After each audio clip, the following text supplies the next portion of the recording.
ভগবান বলে আমার বিচার একেবারে সূক্ষ্মাতি সূক্ষ্ম বিচার বাবা, মানে দাঁড়ি পাল্লাতে যদি কম হয় আমার ভগবানের বিচার কম বেশি হবে, মানে একেবারে সূক্ষ্মাতি সূক্ষ্ম বিচার করবে বাবা। কাকে কতটা সুখ দিলে ঠিক হবে আর কাকে কতটা দুঃখ দিলে ঠিক হবে ওটা আমার ভগবানের ভাবনা। এইটা মনে রাখবে মা। আর যেন জীবনে কোনোদিন ভুল করে কারোর উপর দোষ চাপিও না, অমুক জনের জন্য আমার জীবনটা বরবাদ।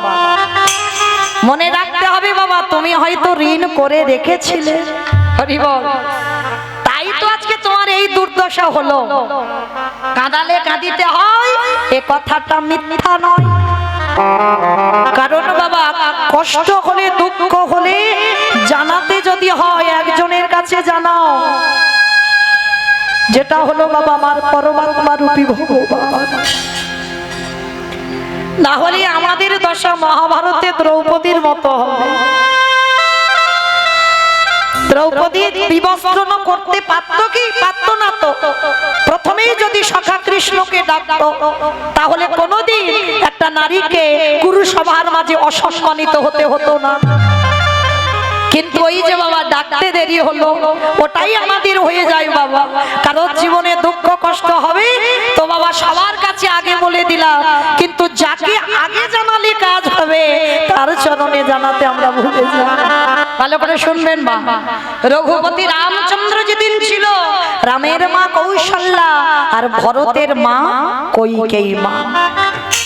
রাম বনে যাবে আর রাম বনে যাবার জন্য বাবা কইকেয়ী মা স্বামীর কাছ থেকে কায়দা করে দুটো বর চেয়েছিল। এটা আমরা সবাই জানি, এটা কারোর এখানে অজানা নেই বাবা, সবাই জানি।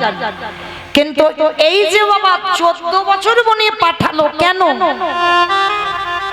13 বছর হতে পারতো, 12 বছর হতে পারতো, 10 বছর হতে পারতো, 15 হতে পারতো, 14 হবে কেন? এই জায়গাটাই তো ভাবতে হবে, সবটাই মনে রাখবে বাবা। তলিয়ে ভাবার নাম তত্ত্ব। কীর্তন হচ্ছে নারকেল, খসাটা ছাড়াবে নারকেল পাবে, ও বাবা ভিতরে আরো বেশি শক্ত, সেটাকে ছাড়াও, তারপরে নারকেলটাকে টেনে বের করো, যদি সেবা করতে পারো তবে স্বাদটা পাবে। কীর্তন জিনিসটা ওই রকম। দেখো 14 বছর বলেছিল কেন জানো? তখন সূর্য বংশে কোনো সন্তান সন্ততি ছিল না। ওই দশরথের একটা অভিশাপ দেওয়া ছিল বাবা সূর্য বংশে, যদি কোনো সন্তান 25 বছরের আগে রাজা হয় তাকে বাবা অপঘাতে মৃত্যু হবে, তার প্রাণ চলে যাবে যদি 25 বছরের আগে রাজ সিংহাসনে বসে। কইকেয়ী মার কিন্তু শুধু কথাটা মনে ছিল বাবা, আর কারণ মনে ছিল না। পরে তো দশরথ পুত্রেষ্টি যজ্ঞ করে রাম লক্ষ্মণ ভরত শত্রুঘ্নকে পেল, আর যখনই পেয়েছিল ছেলের আনন্দে বাবা ভুলে গেছে, ছেলে পেয়েছে না আনন্দে ভুলে গেছে সে অভিশাপের কথা। কিন্তু একজন মার মনে ছিল আমার কইকেয়ী মা। আর যখন কইকেয়ী মার মনে ছিল বাবা, কইকেয়ী মা ঘরের ভিতরে গিয়ে ভালো করে হিসেব করে দেখে নিল এখন রামের বয়স 12 বছর। আচ্ছা বাবা এখন 12 বছর বয়স, তাহলে হিসাব করে দেখে নিল 14 বছর যদি বনে থাকে তাহলে 12 আর 14তে কত হবে? 27। 27 মামা কত হবে? 26। অভিশাপটা ছিল কি 25-এর আগে রাজা হলে 26 হয়ে গেল। তা কইকেয়ী মা মনে মনে ভাবছে তখন যদি রাম ফিরে এসে রাজ সিংহাসন পায় তখন তো আমার রামের মৃত্যু হবে না। ভালো করে ভেবে দেখেন সৎ মা, তখন কি ভরতের বয়স আরো বেশি ছিল? ছিল না তো। তাহলে কেমন মা দেখো, মনে মনে ভাবলো যদি মরতে হয় আমার ভরত মরুক, ও আমার ছেলে, কিন্তু আমার রাম যেন ভালো থাকে। এই কথাটা কেউ জানলো না, শুধুমাত্র তোমার রাম জেনেছিল। তিনি তো ভগবান, তিনি সবটাই জানতো। আর ঘটনাটা কেউ জানলো না, এত বড় ঘটনাটা যখন জানলো না, যার জন্য তো বাবা রাম যখন ফিরে এলো 14 বছর পরে যখন অযোধ্যায় ফিরলো, সবার প্রথমে এসে বলেছিল, ডাক দিয়েছিল দরজায়, মা। তাহলে মা বলে ডাকলে বাবা কে আসবে? নিজের মা তো আসবে। কৌশল্যা, কৌশল্যা ছুটে এসেছে, খোকা আমি এই তো না মা তোমায় ডাকি। সুমিত্রা মা এসেছে, খোকা আমি এই তো তোর মা, আমি তোমায় ডাকি। তাহলে কাকে ডাকছিস বাবা? বলে আমার কইকেয়ী মা কোথায়? যে মা তোকে 14 বছর বনে কাটাতে বললো, যে মা তোকে এত জ্বালা দিল, যন্ত্রণা দিল, কষ্ট দিল, ব্যথা দিল, বেদনা দিল, আর আজকে এসে তুই সেই মাকে খুঁজছিস। রাম তো তখনও বলতে পারিনি যে কেন কইকেয়ী মাকে খুঁজছে। কইকেয়ী মা হলো ভজনের পথে এগিয়ে দেওয়ার মা। কারণ রামচন্দ্র 14টা বছর সন্ন্যাস ধর্ম পালন করেছিল, একটা দিন অন্ন সেবা করেনি। সন্ন্যাস এমনি নয়, খুব কঠিন বাবা সন্ন্যাস। রামচন্দ্রের চরিত্র যারা শুনবেন, এই যত জগতে ছবি আছে দেখবেন রামচন্দ্রকে গেরুয়া বসন পরে থাকতে দেখা যায়। আদৌ নয়, গ্রন্থটা বলছে না রামচন্দ্র কোনোদিন গেরুয়া বসন পরেছিল না। রামচন্দ্র বনবাসে কি পড়েছিল জানো? গাছের ছাল, গাছের ছাল পড়েছিল। শয়ন করত ভূমিতে, আহার করত গাছের ওই ফল। 14টা বছর, একেই বলে সন্ন্যাস। রামচন্দ্রের এত ত্যাগ ছিল পিতৃসত্য পালনের জন্য। আজকের বাবার কথা রাখতে কেমন কাজ করেছিল, এটা তো উপলক্ষ। কিন্তু কইকেয়ী মা জানতো রামের সন্ন্যাসটা দরকার। ভজন পথে এগিয়ে দেওয়ার মা। আর মনে রাখতে হবে, যে মা কৃষ্ণ ভজনে বাধা দেয় সেই মাকে ত্যাগ করা বাঞ্ছনীয়। যে গুরুদেব কৃষ্ণ ভজনে বাধা দেয় সেই গুরুকে ত্যাগ করা বাঞ্ছনীয়। যে দাদা ভাইকে কৃষ্ণ ভজনে বাধা দেয় সেই দাদাকে ত্যাগ করা বাঞ্ছনীয়। এটা আমার কথা নয় বাবা, আপনারা খুঁজে পাবেন। দেখেন বিভীষণ রাবণকে ত্যাগ করেছিল, করেছিল কি না? আবার শুক্রাচার্যকে ত্যাগ করেছিল কে? বলি মহারাজ। শুক্রাচার্য কি জানতো না বামন ভগবান? জানতো তো। তাহলে জেনে শুনে কেন বাবা বাধা দিচ্ছিল বারবার? যখন জানতে পেরেছিল তখনই তো বলি রাজা বলেছিল, যে গুরুদেব জেনে শুনে কৃষ্ণ চরণে পাঠাতে চাই না সে গুরুদেবকে ত্যাগ করে দেওয়া ভালো। নিতাই গৌর হরি বল, হরি বল, হরি বল। আর যে মা কৃষ্ণ ভজনে বাধা দেয় মাকে ত্যাগ করো।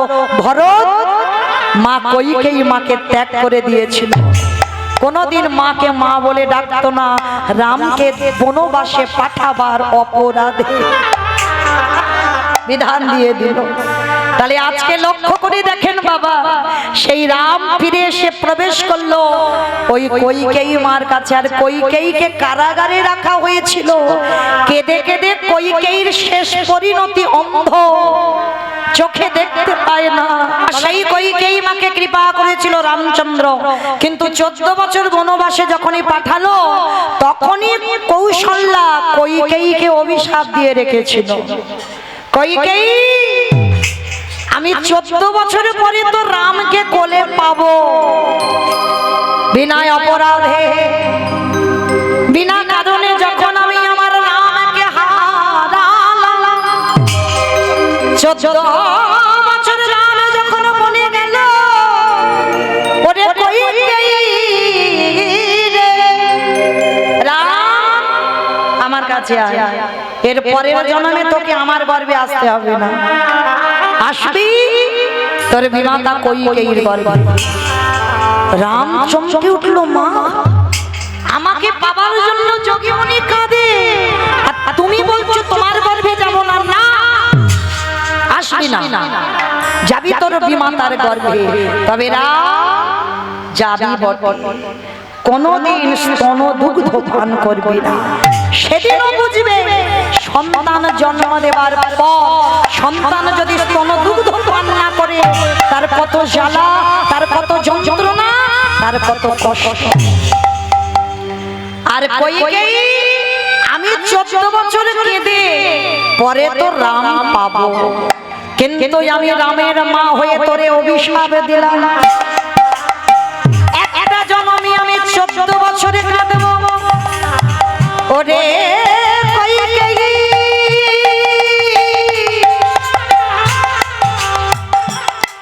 এর পরের জন্মে যত সন্তান জন্ম দিবি, একটাও সন্তান তোর কোলের কাছে মা বলার মতো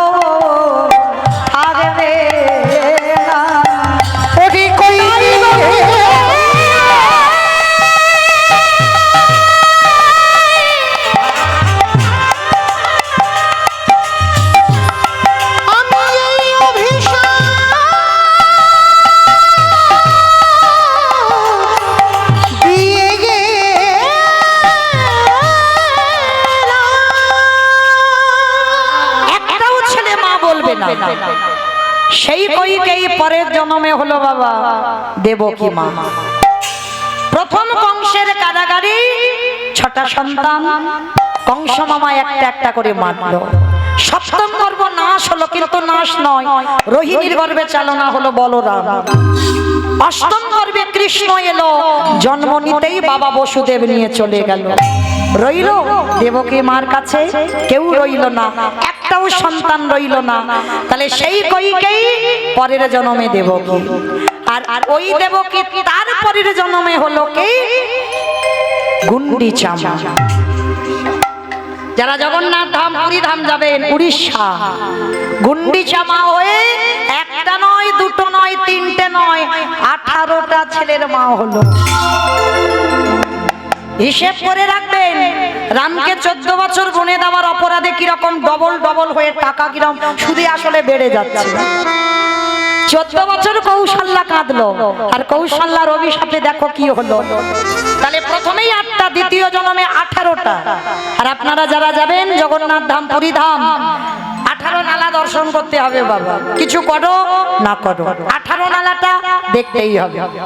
তা গ্রন্থের রাজা শ্রীমদ্ ভাগবত গ্রন্থ যিনি রচনা করেছেন বাবা, তার মনে একটা অহংকার জন্মেছে। কি অহংকার না, ভগবানের যত যত লীলা আছে বাবা 7টা খণ্ডে শেষ করে দেবে, ভগবানের কোনো লীলা বাকি রাখবে না।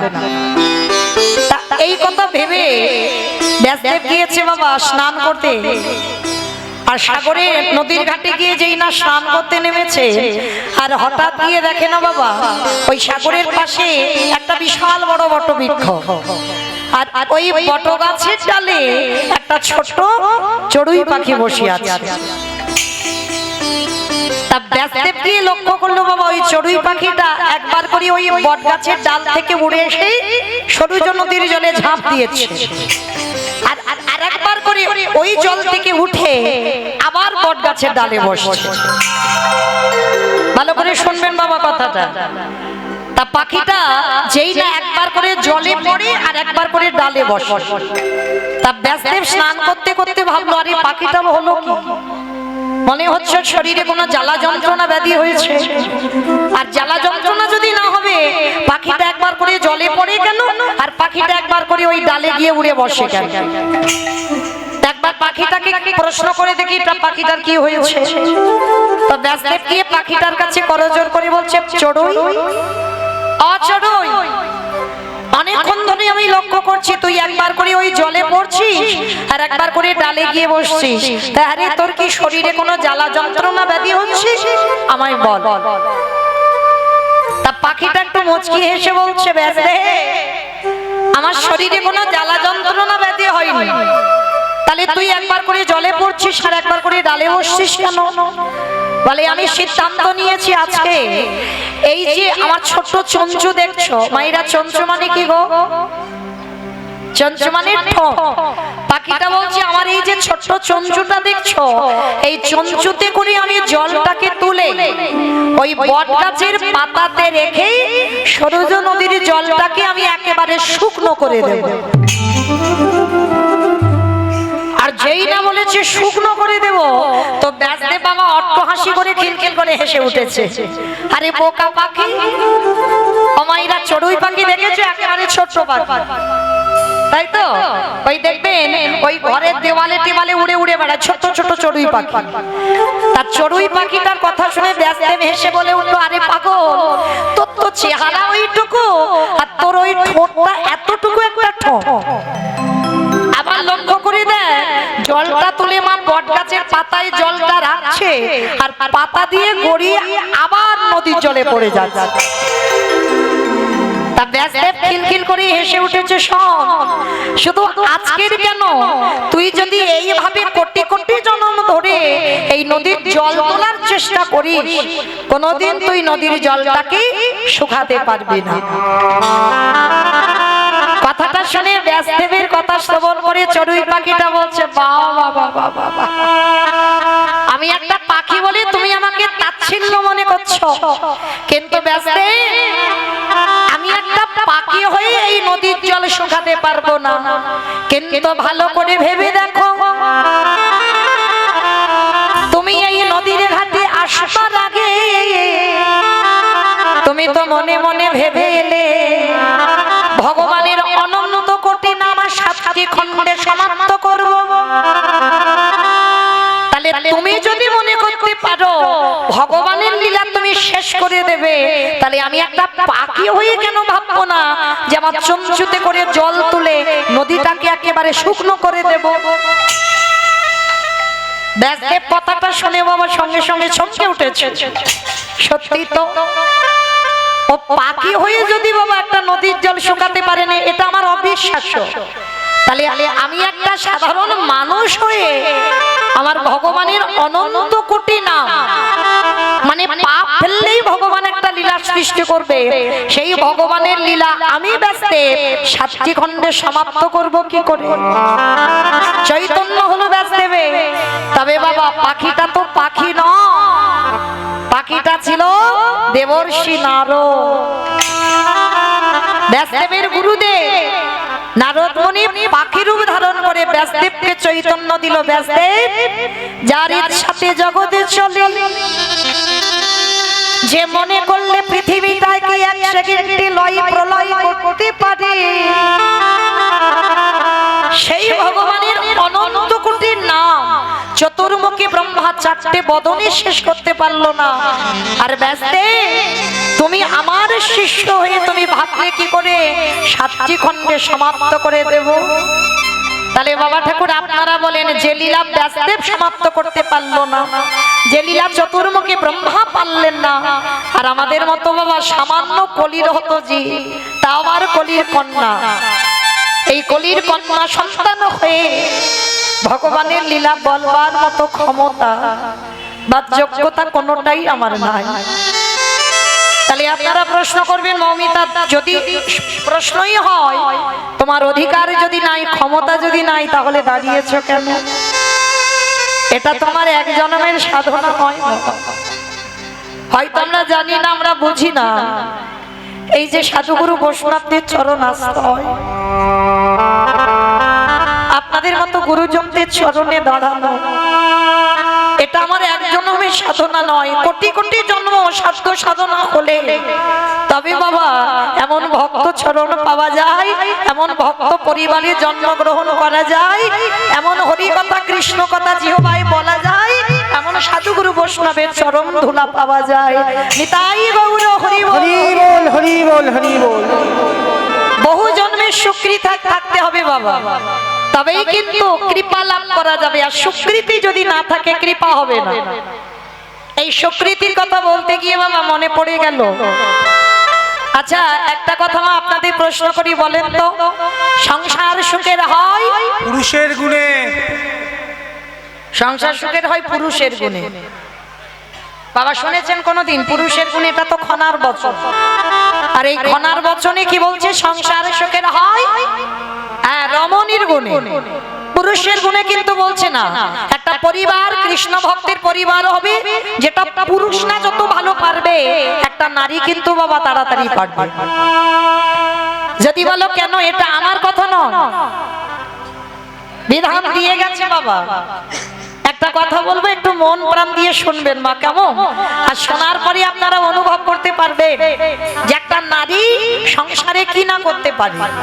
এই নারী কিন্তু দুর্বল নয় বাবা। যদি কেউ মনে করে নারী দুর্বল, না, নারী সবল, নারী জগৎ জননী, শক্তির অংশভূতা। এরা যদি মনে করে বাবা কাউকে নরক দেখাতে পারে, এরা যদি মনে করে কোনো পুরুষকে ভগবানের চরণে পাঠাতে পারে। অসুরদের অত্যাচারে দেবতারা স্বর্গ ছাড়ে, নারী দশভুজা দুর্গা যদি 10 হাতে না সামলাতো, তাহলে বাবা অসুররা দেবতারা যেত কোথায়? তাহলে সেই অসুরদের নিধন করবার জন্য আমার দেবতাদের সৃষ্টি করতে হয়েছিল বাবা একটা নারী। তাহলে এই নারীর কথা প্রথমে বলছি কেন? কারণ বাবা পরিবারটাকে কৃষ্ণ ভক্তের পরিবার তো নারীরাই করবে। যদি বলো কেন, আমার কথাগুলো শ্রবণ করবেন না একটু মন দিয়ে, কেমন? আর এই কথাটা শুনে প্রত্যেকের চৈতন্য হবেই হবে। এক নারী ছিল মা, ছোট্টবেলা থেকে ভক্ত পরিবারে জন্ম নিয়েছিল।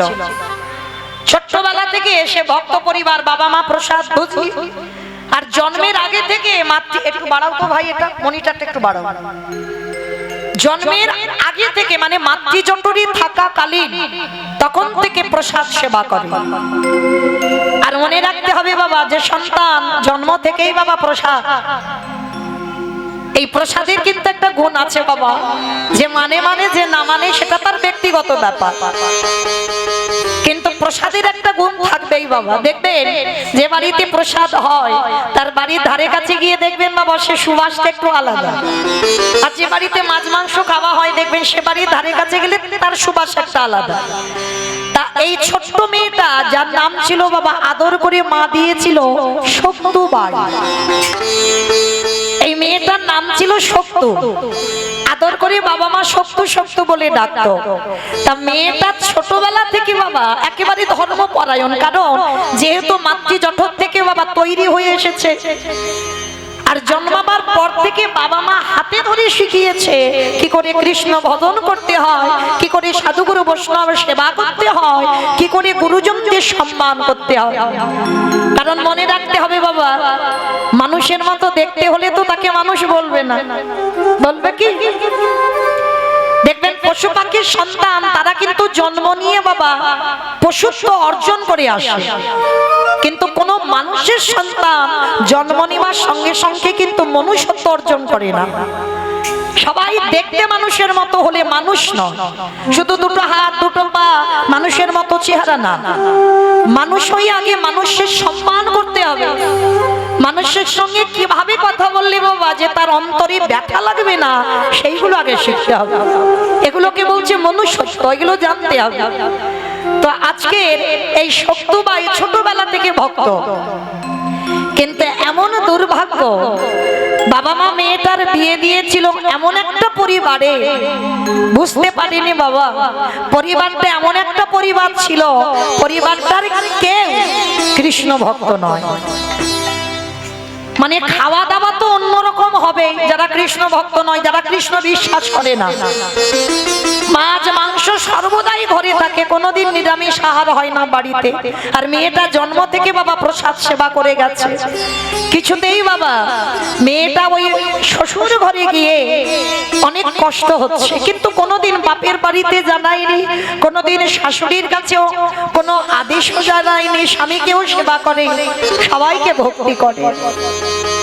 কিন্তু বাবা শক্তুর শাশুড়ি এমন ছিল, সে তো শাশুড়ি নয় বাবা, শাশুড়িয়ে দেবে।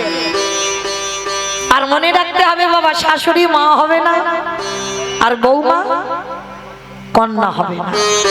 এটা হতে পারে না, তবে হয় না বলা ভুল, মা হয়, কোন কোন পরিবারে হয়, যদি ঠিক ঠিক বাবা মানিয়ে নেওয়ার ক্ষমতাটা থাকে। তা এই শক্তু মেয়েটা এমন একটা নারী ছিল, জন্মসূত্রে বাবা ভক্ত সঙ্গ করে করে বাবা মা যে ঘরে বিয়ে দিল ভক্ত পরিবার নয়, কিন্তু ছোটবেলা থেকে যে ভক্ত পরিবারে মানুষ মানিয়ে নিতে শিখেছে। কিন্তু এমনই আদেশ দেওয়া ছিল কোনোদিন বাড়ি থেকে শক্তুকে কোথাও যাওয়া যাবে না, মানে এমন টাইটে রেখেছিল বাবা। কোথাও ভাগবত হলে, কোথাও কীর্তন হলে, এই যে আপনারা ছুটে চলে এসেছেন, এই অনুমতি ওই শক্ত শাশুড়িরা দিত না, কোথাও যাবার অধিকার ছিল না। স্বামী যদি নিয়ে যায় তো যাবে, আর স্বামী তো ভক্ত নয় বাবা, হরিবাসরে যাবে না, ভাগবত আসরে যাবে না, কোনোদিন কোথাও যাবে না, মানে ভক্ত সঙ্গ করবে না। আর এর জন্য বাবা প্রতিদিন ওই শক্তবাই বসে বসে কাঁদে, কাউকে কিছু বলতে পারে না। দয়াময়, সংসারে যদি আমায় দিলে, এমন আমার একটা পরিবারে দিলে যারা তোমায় ভালোবাসে না, কিন্তু তুমি তো জানো আমি ছোটবেলা থেকে তোমার চরণ ছাড়া আমি তো আর কিছু জানি না। বলো না দয়াময়, তবে আমাকে যে ঘরে দিয়েছো তুমি শক্তি দাও আমি যেন মানিয়ে নিতে পারি। রাতের অন্ধকারে লোকালয়ে কাঁদতে পারি না, শাশুড়ি মারধর করবে। আর এমন শাশুড়ি কাজ দিয়েছে মা, সকাল থেকে রাত্রিতে ঘুমাতে যাওয়া পর্যন্ত কাজ আর ফুরায় না। বাসন মাজা, জামা কাপড় ধোয়া, ও রান্না করা, ঘর মোছা, সমস্ত কাজ ওই শক্তি মাকে করতে হয়। একদিন শক্তমা বাসন মাজছে, আর বাসন মাজতে মাজতে হঠাৎ বাবা কয়েকজন বৈষ্ণবের দল তারা ওই রাস্তা দিয়ে খোল করতাল নিয়ে হরিনাম করতে করতে যাচ্ছে, আর বলে বলে যাচ্ছে শোনো শোনো শোনো, এই গ্রামে আমাদের এক সপ্তাহ ভাগবত পাঠ হবে, যদি কেউ আমাদের ভাগবতে যোগ দিতে চাও তো সবাই আসতে পারো। তো বলতে বলতে বৈষ্ণবরা যাচ্ছে, আর শক্তমা তাড়াতাড়ি করে বাসনটা রেখে, বাইরে তো বেরোনোর অধিকার নেই, তাড়াতাড়ি করে বাসনটা রেখে জানালা দিয়ে দেখছে বাবা সাধুগুরু বৈষ্ণব যাচ্ছে। আর ছোটবেলা থেকে তো শক্ত বাবা বৈষ্ণব সঙ্গ করেছে, জানালা দিয়ে দেখে কাঁদছে আর বলছে গিরিধর এমন ঘরে তুমি আমায় পাঠালে, কতদিন হয়ে গেল আমি সাধুগুরু বৈষ্ণব চরণ দর্শন করিনি, কতদিন হয়ে গেল আমি ভক্ত সঙ্গ করিনি, কতদিন হয়ে গেল আমি ভাগবত কীর্তন কোনোটাই আমি শুনতে পাই না। বসে বসে কাঁদছে, তা শক্ত মনে মনে ভাবছে আজকের আমার শাশুড়ি মাকে বলবো, যেহেতু গ্রামে ভাগবত হচ্ছে মাকে বলবো মা একটু সন্ধ্যাবেলায় ভাগবত হচ্ছে আমি একটু যাব, দেখি যদি অনুমতি দেয় তাহলে আমি যাব। তাড়াতাড়ি করে শক্তমা কি করেছে বাবা, সমস্ত কাজকর্ম আগে সেরে নিয়েছে, আর সমস্ত কাজকর্ম বাসন মাজা, ওই জামা কাপড় ধোয়া, ঘর দাবা মোছা সবকিছু করে নিয়েছে, রান্নাও সন্ধ্যে সন্ধ্যে করে নিয়েছে। করে নিয়ে শাশুড়ি মার কাছে গিয়ে করজোর করে বলছে মা একটা কথা বলবো। কি কথা? ওই যে বললাম ও তো শাশুড়ি নয়, শাশুড়িয়ে দেয়। যেই না শক্তমা হাত জোড়া করে বলছে, শাশুড়ি বলছে কি কথা? মা বলছিলাম কি ওই পাশের গ্রামেতে একটা ভাগবত হচ্ছে, ও মামা আমি সকাল থেকে সব কাজ সেরে রেখেছি, ও মা আমার একটু অনুমতি দাও না, আজকের আমি একটু ভাগবত শুনতে যাব। শাশুড়ি মা রেগে গিয়ে বলে বলেন অপদার্থ, তোর এত বড় স্পর্ধা আমার ঘরের বউ হয়ে আর ওই ভাগবত আসরে সবার মাঝখানে গিয়ে তুই বসবি? দাঁড়া এক্ষুনি আমার ছেলে আসুক, ছেলে আসলে ছেলের কাছে নালিশ জানাবো। ছেলে এসে গেছে, ছেলের কানে যেই না লাগিয়েছে ওইখানে দাঁড় করিয়ে বাবা শক্তমাকে দুজন মিলে, স্বামী আর শাশুড়ি দুজন মিলে মারছে। একটা দিন বাবা মাকে জানাইনি যে তার এত জ্বালা এত যন্ত্রণা। শক্তমা এমনই একজন ছিল, যত আঘাত ব্যথা বেদনা মারধর করত তো সবটাই তার গিরিধরের কাছে জানাতো। তাই এত মারা মেরেছে, ভাগবত আসরে তো যেতে দেওয়া দূরের কথা, শাশুড়ি স্বামী দুজন মিলে মারধর করলো। শক্তমার কিছু বললো না, রাত্রিবেলা আর খাইনি বাবা। ওদিকে ভাগবত পাঠ শুরু হয়ে গেছে, আওয়াজ আসছে মায়ের কানে। ঘরের কোণে বসে বসে কাঁদে আর বলে গিরিধর আমি তো তোমায় ভালোবেসেছি, আমি শাশুড়ি মার কাছে গেলাম, আমার অনুমতি দিল না। বলো না দয়াময়, আমি তো অন্য কিছু চাইনি, আমি একটু তোমার গুণ কীর্তন শুনতে চেয়েছি, তার জন্য আমার এত বাধা, তার জন্য তুমি আমার গিরিধার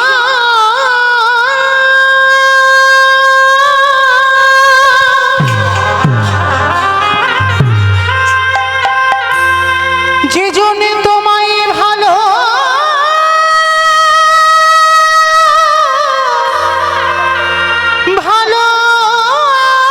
ভালোবাসে,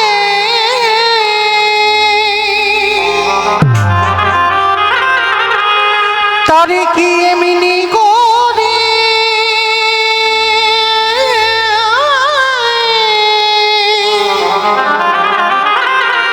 কাঁদিতে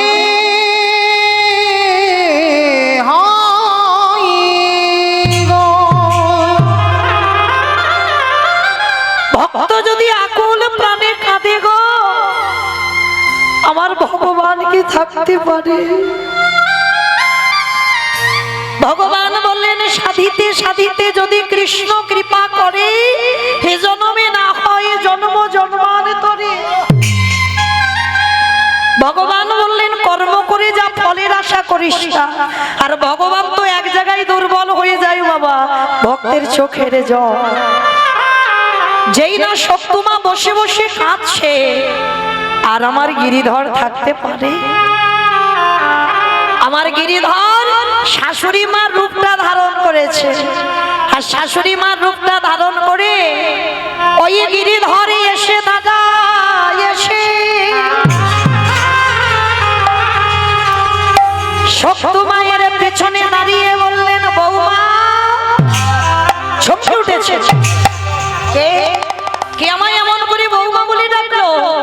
পিছনে তাকিয়ে দেখে না শাশুড়ি মা, তাড়াতাড়ি করে শক্ত মা চোখের জলটা মুছে নিয়েছে।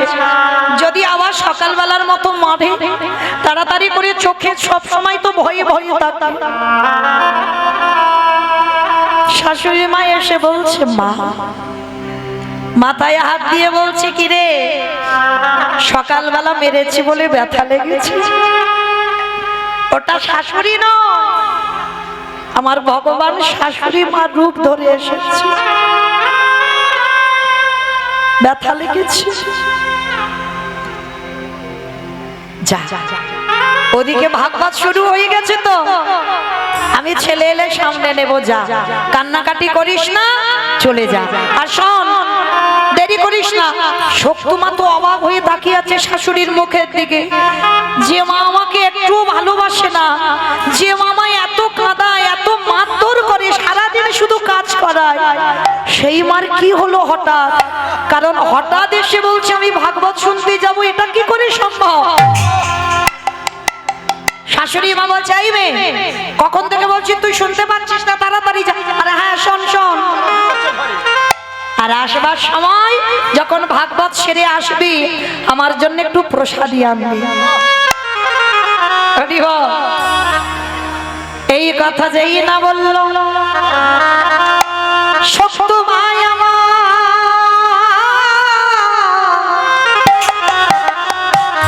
আরে কি দুবারে থাকিতে পারে? আর আসলে শাশুড়ি শ্বশুর স্বামী ঘরে ঘুমাচ্ছে দরজা বন্ধ করে দিয়ে। হরি বল।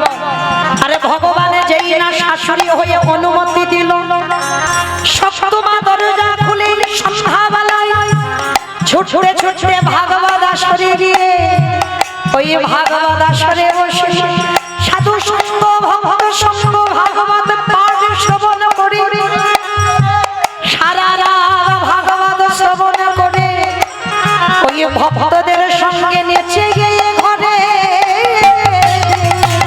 কেমন ভালো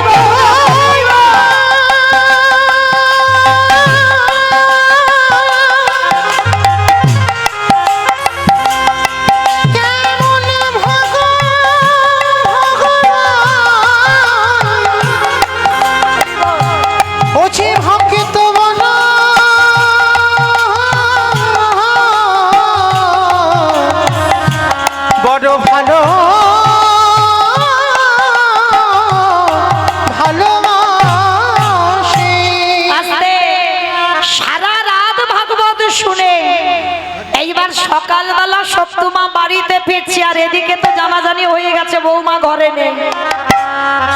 শাশুড়ি মা দরজা ধারে বেতের একটা বাড়ি নিয়ে দাঁড়িয়ে আছে, যে ওকে সন্ধ্যাবেলায় মারলাম, আমার ছেলে আমি দুজনে মিলে বকলাম, তবুও এমন হ্যাকাতে ও না শ্রবণ করে চলে গেল। তাহলে ব্যবস্থা ওর করব। স্বামী দাঁড়িয়ে আছে দরজায়, শাশুড়ি মা দাঁড়িয়ে আছে, আর তাড়াতাড়ি করে শক্তুমা সকাল হয়ে গেছে, তো আবার সকালবেলা সংসারে তো কত কাজ, বাসন মাজতে হবে, ঘর বাড়ি মুছতে হবে, ঘর দাবা ঝাঁটা দিতে হবে, জামা কাপড় কাচতে হবে, রান্না করতে হবে, কত কাজ। রাতের বেলা যে খাওয়া এঁঠো বাসনগুলো পড়ে আছে। শাশুড়ি মা রেগে তো একেবারে লাল হয়ে গেছে, বলে ও বাড়িতে এলে ওর ব্যবস্থা আমি করব।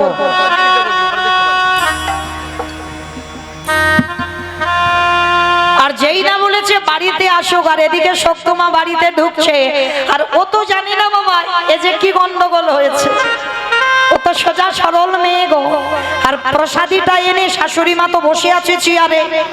তা মা কি করেছে, তাড়াতাড়ি শক্তুমা এসে বলছে, মা ও মা, আজ সারা রাত আমি খুব নেচেছি, খুব গেয়েছি, জানো কত ভক্তদের সঙ্গে আনন্দ করলাম, ভাগবত পাঠ শুনলাম। ও মামা, তুমি বলেছিলে প্রসাদী আনবে, নাও তোমার জন্য আমি প্রসাদী এনেছি। শাশুড়ি মা তো রেগে মাথা জ্বলছে আগুনের মতো। তোর কে অনুমতি দিয়েছে? তোকে সকালবেলা আমি মানলাম, বকলাম, তবু তুই আমার আদেশ ছাড়া তুই ঘরে পা বের করেছিস। মা, এটা আপনি কি বলছেন?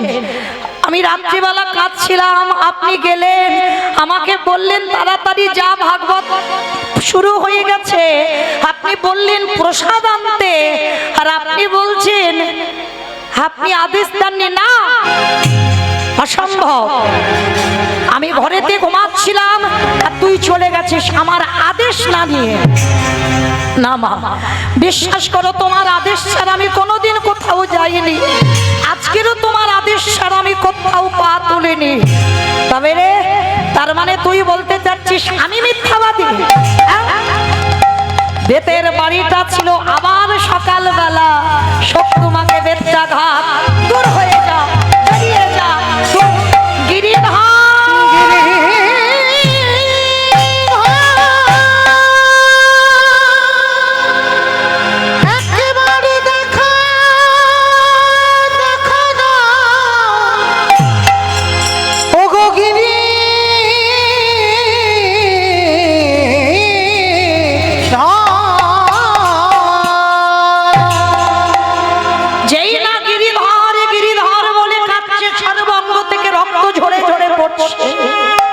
দাঁড়িয়ে দাঁড়িয়ে মার খাচ্ছে, আর শুধু নয়ন জলে কেঁদে বলছে, গিরিধর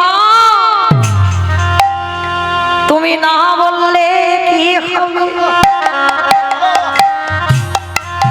রাত্রিবেলা তার মানে তুমি আমার শাশুড়ি সেজে এসেছিলে, যাতে সকালবেলায় আমি আবার মার খাই।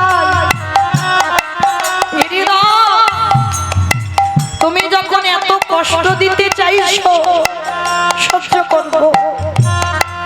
শাশুড়ি মা কান চুলের মুষ্টিটা ধরে বলল,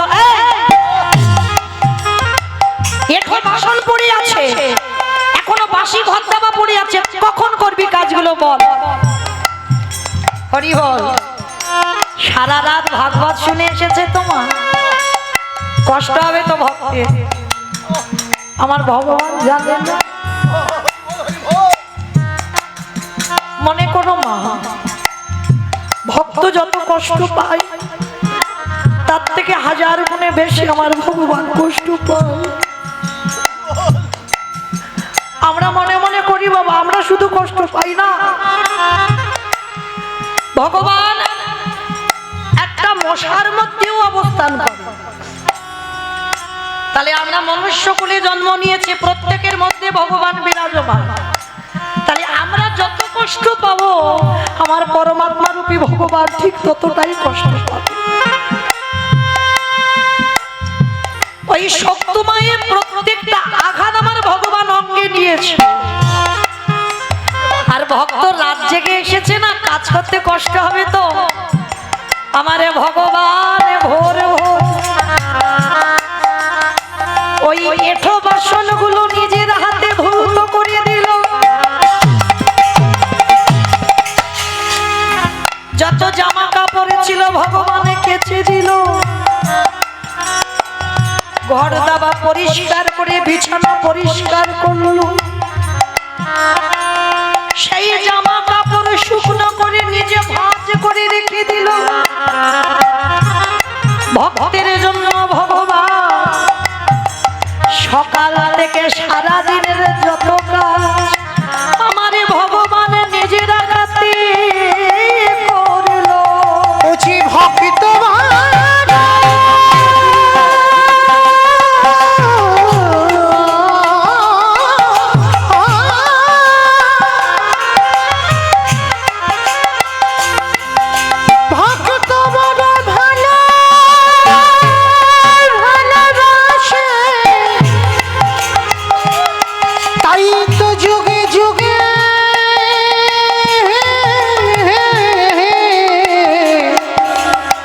ভক্তের কাছে ছুটে আসে। চুলের মুষ্টিটা ধরে শাশুড়ি মা যেখানে এঁঠো বাসনগুলো ছিল নিয়ে গেল, আর গিয়ে দেখলো মাসে বাসন সব ধোয়া মোছা করে গুছানো। চমকে উঠলো শাশুড়ি মা। যেখানে বাবা বিছানা অপরিষ্কার হয়েছিল বিছানা গুছানো, জামা কাপড় কেচে সব ভাঁজ করে দেওয়া। অবাক হয়ে গেল শাশুড়ি মা। শক্ত মায়ের আর কিছু জানতে বাকি রইল না, শুধু কেঁদে কেঁদে একটাই কথা জানালো, গিরিধর তুমি যদি মনে করো আমার সংসারটাকে তো তুমি বদলে দিতে পারো, তুমি যদি মনে করো তাহলে তো তুমি আমার পরিবারটাকে কৃষ্ণ ভক্তের পরিবার করতে পারো। এরা ঘোর নাস্তিক, এরা তো তোমায় ভালোবাসে না। তাহলে সেই যখন তুমি আমাকে কৃপা করবার জন্য এই বাড়িতে এলে, তাহলে আমার শাশুড়ি আমার স্বামীকে একবার কৃপা করো না ঠাকুর। আর তোমার কাছে আমার কিছু চাওয়ার রে, আমি যতদিন বাঁচবো এই পরিবারে থেকে আমি যেন তোমার ভজন করতে পারি। এইবার ভগবান বাবা সব নয়নে তো দেখা যায় না ভগবান। দন্তসভা সব মানে সর্বস্ব, তালবেসভা সব মানে মরা। এখানে যারা আমরা আছি বসে বাবা এ তো মরে আছি, মরা চোখে কি দেখা যাবে? দেখতে তো তখন পাবে। গুরুচরণ আশ্রয় করে কুলকুণ্ডলী জাগরিত করো, তোমার আজ্ঞা চোখটা খুলতে হবে। আর আজ্ঞা চোখ খুললে দেখতে পাবে যা আছে বিশ্ব ব্রহ্মাণ্ডে তাই আছে তোমার দেহ ভাণ্ডে। যে একবার নিজেকে চিনতে পেরে যায় তাকে নবদ্বীপ, বৃন্দাবন, হরিদ্বার, দক্ষিণ ভারত, কুম্ভ মেলা কোথাও যেতে হবে না, সে ঘরে বসে রাধা গোবিন্দ যুগলে দেখতে পেয়ে যাবে। তাই তোমার এত প্রেম এত ভক্তি ছিল, আর যেই না কাঁদলো কিন্তু মা শাশুড়ি বলো স্বামীর বলো সে ভক্তি নেই। কিন্তু কার জন্য দেখা দিতে হবে? শক্ত মায়ের জন্য। কারণ যদি ও শাশুড়িকে দর্শন না দিই, স্বামীকে দর্শন যদি না দিই, সারা জীবন আমার ভক্তকে কষ্ট পেতে হবে। এইবার শক্ত মা যেই না কাঁদলো, আমার গিরিধরে আর কে থাকতে পারে? ওই শক্ত মার চোখের জল সইতে না পেরে আমার গিরিধর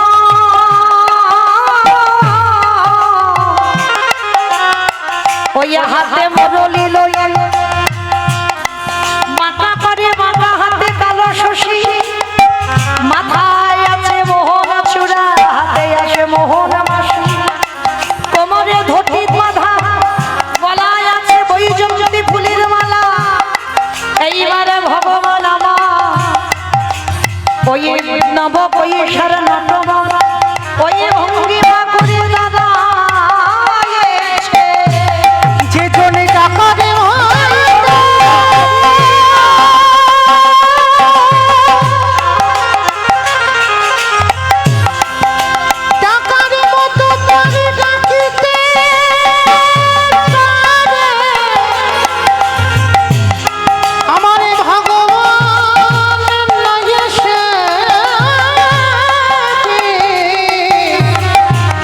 রহিতে পারে।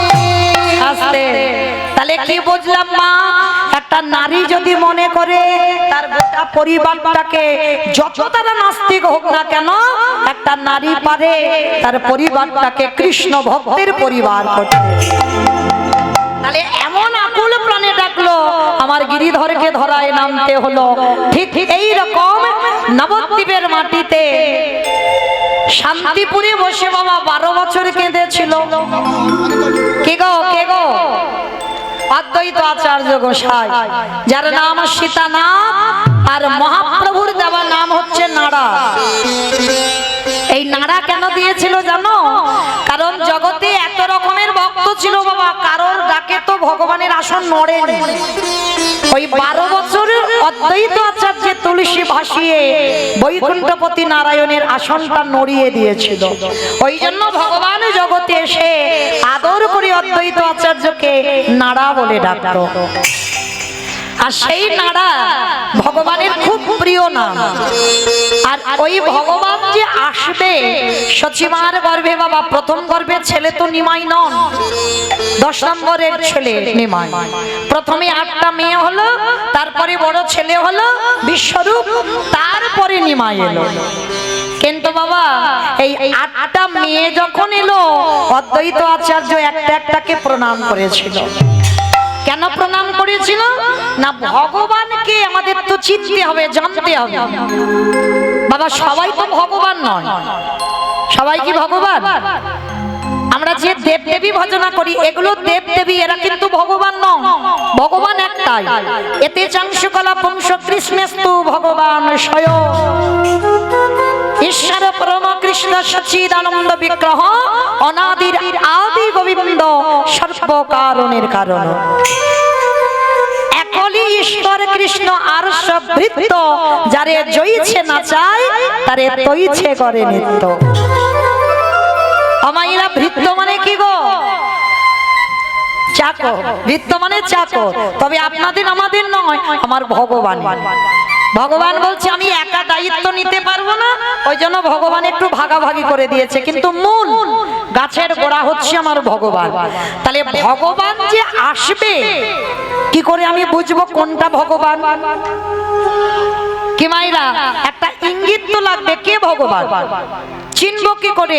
আর যার জন্য অদ্বৈত আচার্য, যিনি হচ্ছেন পরম বৈষ্ণব বাবা ভোলানাথ, আর ভোলানাথ যদি কাউকে প্রণাম করে বাবা গ্রহণ করা যাবে? সচিমার বলে 8টা মেয়ে হলো, আর একটা একটা মেয়েকে ষষ্ঠাঙ্গে সচিমার ঘরে এসে দণ্ডবত প্রণাম। আর যেই না প্রণাম করি বাবা, সচিমার কোলে একটা একটা করে মেয়ে মরে যায়। বড় ছেলেকেও করলো, 16 বছর বয়সে বাবা সন্ন্যাসী হলো। আর 10ম গর্ভে যখন নিমাই এলো, তাকে 5 বছর পর্যন্ত প্রণাম করতে পারে, 5 বছর। আর নিমাইয়ের বয়স যখন 5, অদ্বৈত আচার্যের বয়স ছিল বাবা 57। মানে কত বড় লোক, কত বয়স্ক লোক দেখেন। তার 57 বছরের বুড়ো মনে মনে ভাবছে সচিমাকে, মা তুমি আটকে রাখলে কি হবে, আমি তো প্রণাম করবই করব। আর আমি প্রণাম না করলে এখন বুঝতে পারবো না কে ভগবান।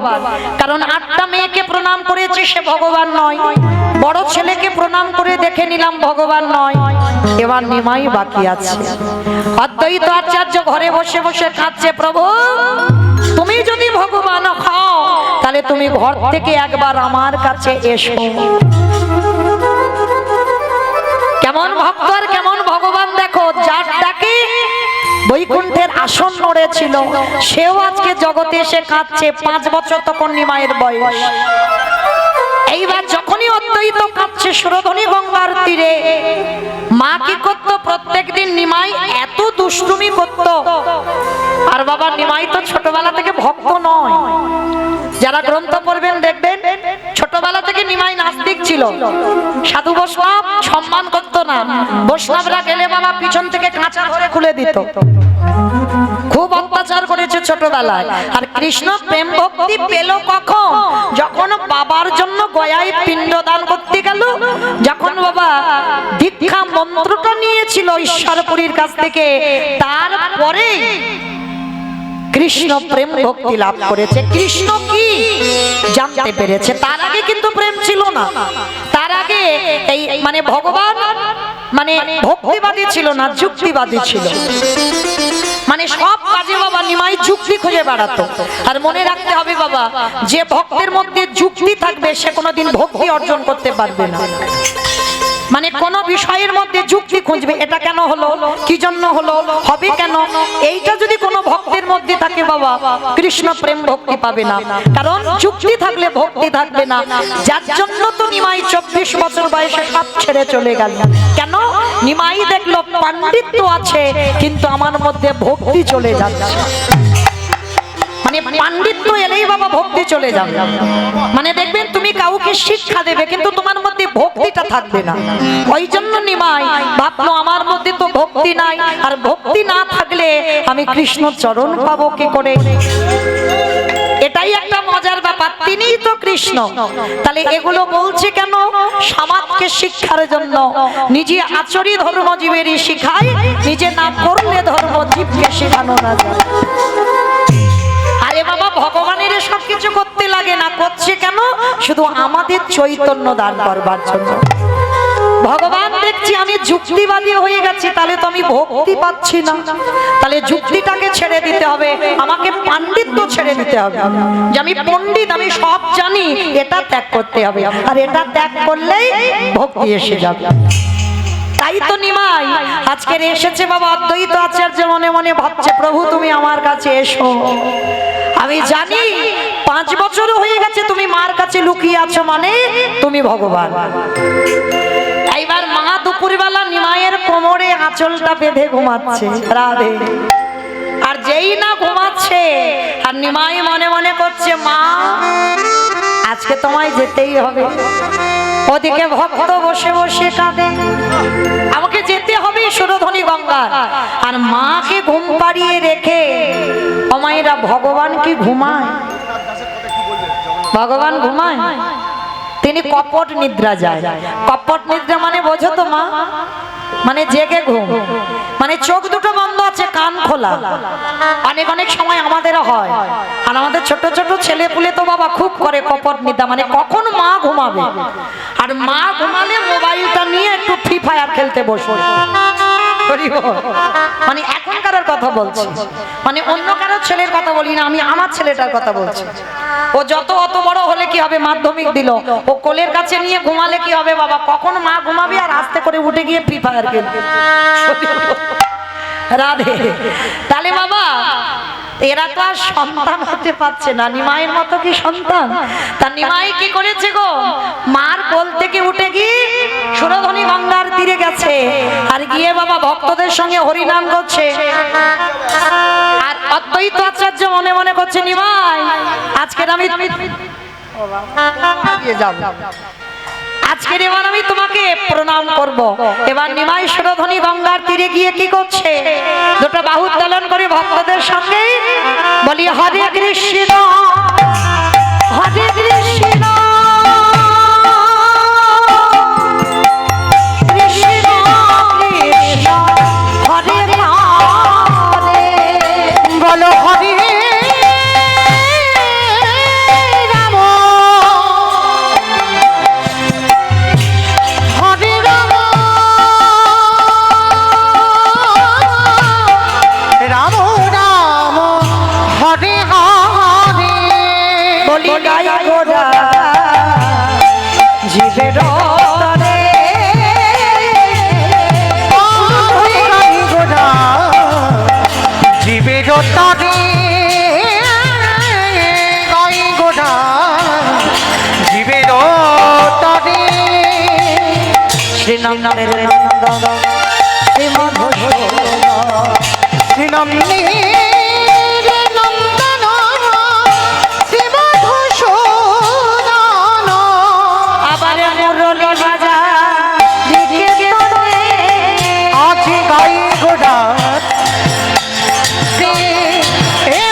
দূর হরিনাম করছে। এইবার অদ্বৈত আচার্য পিছন থেকে গিয়ে বাবা একেবারে নিমাইয়ের চরণ দুটো ধরে সাষ্টাঙ্গে দণ্ডবত প্রণাম। আর যেই না প্রণাম করা সঙ্গে সঙ্গে 5 বছরের নিমাই কি করলো জানো? একেবারে ডান চরণটা তুলে অদ্বৈত আচার্য মাথার উপরে দিল। কে গো মায়েরা, 8টা মেয়ে মরে গেল, বড় ছেলে চলে গেল, যার প্রণাম সহ্য করতে পারলো না, আর ছোট ছেলেটা একেবারে পাটা তুলে দিয়েছে অদ্বৈতের মাথায়। আর জানতে বাকি থাকে বাবা কে ভগবান। আর যেই না পাটা তুলে দিল পরম বৈষ্ণব ভোলানাথের মাথায়, চরণ দুটো জড়িয়ে ধরে বললেন, হে দয়ামা, তোমার চরণে আমার একটাই নিবেদন, সেই যদি দেখা দিলে, এত দেরি করলে কেন? আমি 12 বছরে কাঁদলাম, শুধু 12 বছরে নয়, তারপরে জগতে এসে 5 বছর হয়ে গেল, আমি 57 বছরের বুড়ো মানুষ, সেই যদি কৃপা করে ধরা দিলে, তাহলে এত দেরি করে তুমি দিলে কেন? তোমার চরণে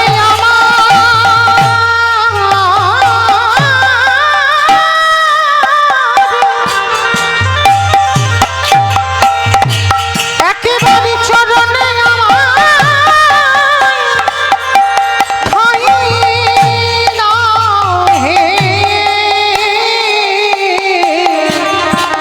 এত দেরি করে ধরা দিলে কেন? প্রভু বললেন, আমি দেরি করি না, যেদিন ভক্তির ডাক সঠিক হয়ে যায়, সেদিনে তো আমারে কেউ ধরে রাখতে পারে না। এতদিন তুমি আমায় ধরায় ডেকেছ বটে, তোমার ডাকা সঠিক হয় না, আজ যখন সঠিক ডাক দিলে, আমি কি আর তোমাকে ছেড়ে দূরে থাকতে পারি? তাই তো তোমার কাছে এসে দাঁড়ালাম। আমি যে ভক্ত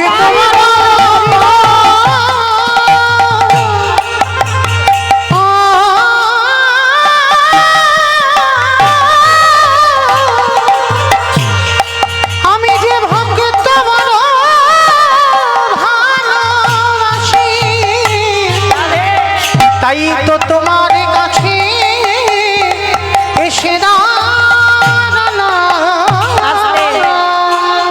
আচ্ছা মা, এদিকে তো ভক্ত ভগবানের মিল হয়ে গেল, ভক্ত চিনতে পেরে গেল নিমাই হলো ভগবান, আর যেই চিনতে পেরে গেল ওদিকে ভাগ্যবতী মা আমার। ভালো করে শুনবেন মা, এই জায়গাটা খুব দামি জায়গা। এদিকে অদ্বৈত আচার্য কাঁদছে, নিমাইকে চিনতে পেরে গেছে, নিমাই কলির ভগবান, আর ওদিকে মা কাঁদছে কেন গো? সন্তানের আজ মঙ্গল না অমঙ্গল এই জগতে কেউ জানতে পারে না, এই জগতে সবার আগে জানে মা, যেই না মা জানতে পারে না, শুধু আমার 8টা মেয়ে গেল না, আমার বড় ছেলে গেল না, আমার ছোট ছেলে নিমাইও চলে যাবে। মার মন তো বুঝতে পেরে গেছে, বসে বসে রন্ধনশালে সচিমা কাঁদছে, আর নিমাই ওদিকে বুঝতে পেরে গেছে মা কাঁদছে। অদ্বৈত আচার্যকে বলছে, অদ্বৈত এবার আমার ছেড়ে দাও, তুমি তো আমাকে চিনতে পেরে গেছো, এবার আমি মাকে গিয়ে একটু সান্ত্বনা দিই। মা বুঝতে পেরে গেছে আমি আর থাকবো না, আমি মাকে ছেড়েও চলে যাব, তুমি একটু দাঁড়াও, আমি যাব আর আসবো। নিমাই ছোট্ট 5 বছরের ছেলে ছুটে গেছে মার কাছে, ওমা মা, গলাটা জড়িয়ে ধরেছে। নিমাইকে দেখে মা তাড়াতাড়ি করে চোখের জলটা মুছে নিয়েছে। ও মামা, তুমি কাঁদছো কেন? হরি বল। ভালো করে শুনবেন মা এই জায়গাটা। ডাক্তার যদি বলে দেয় তোমার ছেলে আর বেশি দিন তোমার কাছে থাকবে না, ডাক্তার হয়তো বলে দিল এমন একটা ব্যাধি হয়েছে তুমি নিয়ে চলে যাও, তোমার কাছে আদর যত্নে রেখে দাও, কিন্তু বেশি দিন ধরে রাখতে পারবে না। আচ্ছা মা, ডাক্তার যদি কোনোদিন কোনো মাকে বলে, মা যদি ছেলের সামনে কাঁদে, ছেলে যদি জিজ্ঞেস করে মা তুমি কাঁদো কেন, মা কি বলতে পারবে খোকা তুই চলে যাবি বলে কাঁদছিস? কি বাবা কোনো মা বলতে পারবে? তার সচিমা বলছে না বাবা আমার কিছু হয়নি, রান্না করছি তো একটু ধোঁয়াটা চোখে লেগেছে। ছোট্ট নিমাই বলছে মা এই জগতে সবাই মিথ্যাবাদী, সবাই যারা দাঁড়িয়ে আছে যারা বসে আছে কীর্তনিয়া সম্প্রদায় সবাই মিথ্যাবাদী, এই জগতে মিথ্যাবাদী। আরে তুমি আমার মা হয়ে তুমিও মিথ্যা বলছো মা, কিন্তু তুমি বোধহয় জানো না বিশ্ব ব্রহ্মাণ্ড চলে আমার ইশারাতে। মা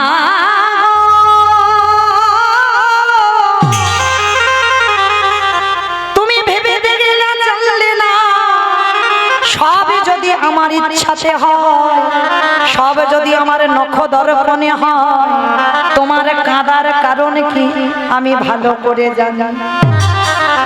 এইবার মা শক্ত করে নিমাইকে ধরেছে, নিমাই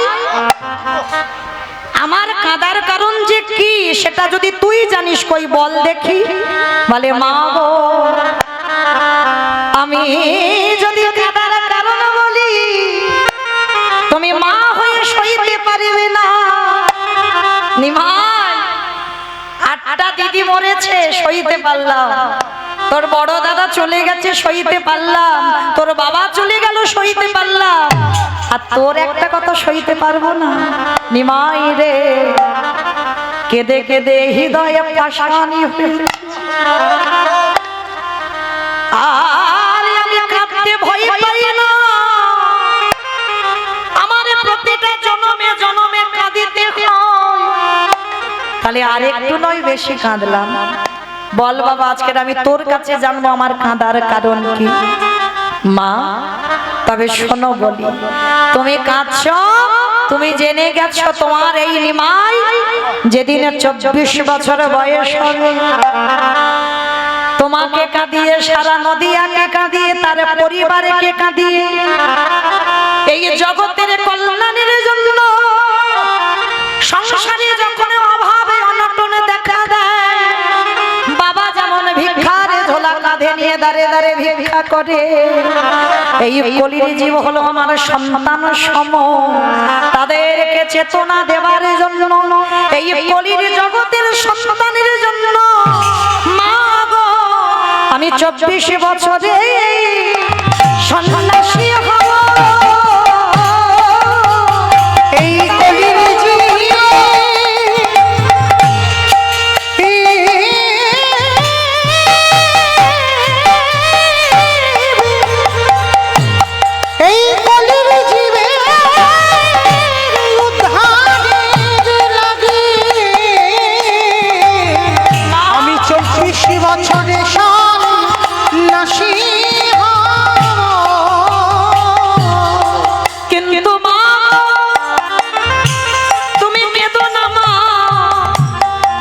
আমি কথা দিলাম সন্ন্যাসী হব বটে, কিন্তু আমি 3টে জায়গায় সর্বদা থাকব। কোথায়? রাঘবের আলয়ে, ওগো নিত্যানন্দ নরতনে, আরে সচি মায়ের রন্ধনশালে। ও মায়েরা সবাইকে বলে যায় রন্ধনশালায় যখন ভগবানের জন্য রন্ধন করবে একবার সচি মাতাকে স্মরণ করো। কেন জানো?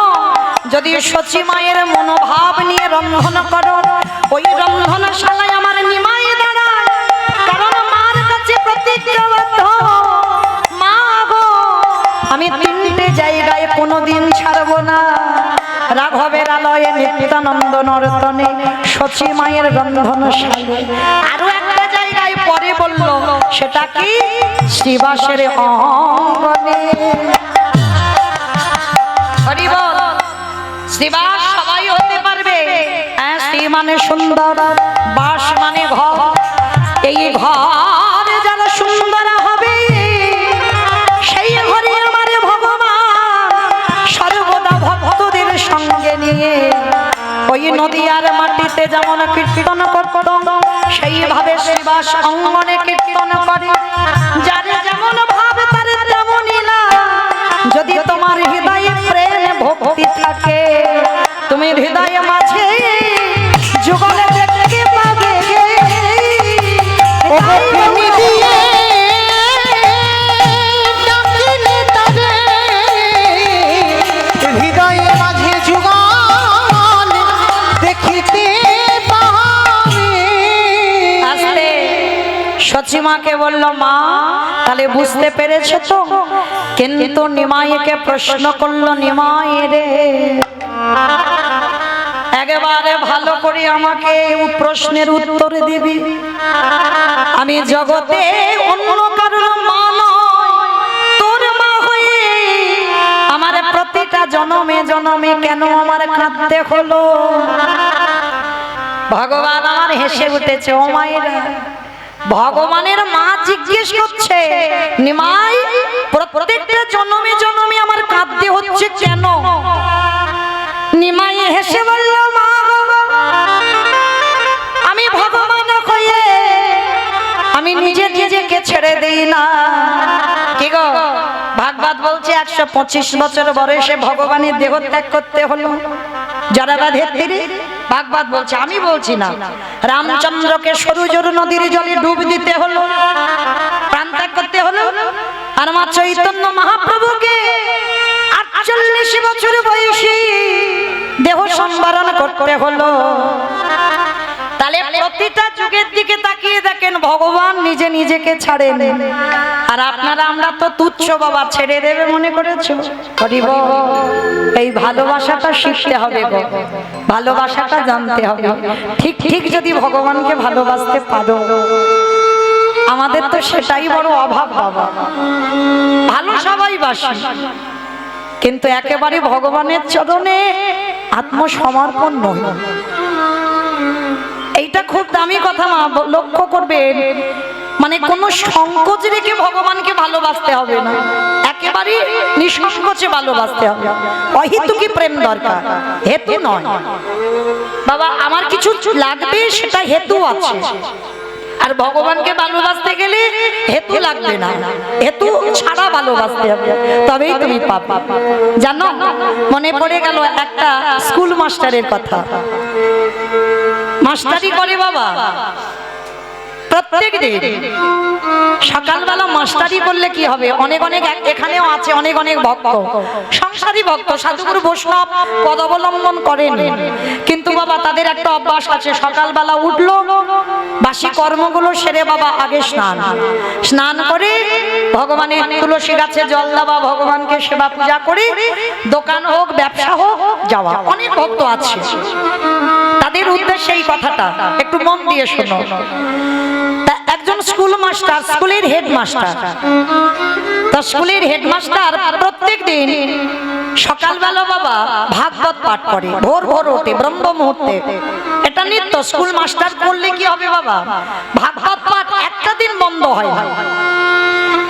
তার সকালবেলা ব্রহ্ম মুহূর্তে উঠে স্নান টান সেরে নিজ কর্ম করে ভাগবত পড়তে বসে। আর ভাগবত আসর থেকে উঠে তারপরে সময় হয়ে গেলে স্কুলে চলে যায়, কাছাকাছি স্কুল চলে যায়। সেই দিন বাবা স্কুল পরিদর্শনে বাবা ইন্সপেক্টর আসবে। আর ইন্সপেক্টর যখন আসবে সেখানে কি হবে বাবা? স্কুল তো ঘুরে ঘুরে দেখাতে হবে, কোথায় কি আছে সেটা তো হেডমাস্টারই দেখাবে। তা আগে থেকে কথাবার্তা হয়ে আছে যে স্কুল পরিদর্শনে আসবে সেদিন মাস্টারকে আসতেই হবে। আর সেই দিন বাবা হেডমাস্টার উঠে কি করেছে? সকাল সকাল ভাগবতটা নিয়ে বসেছে।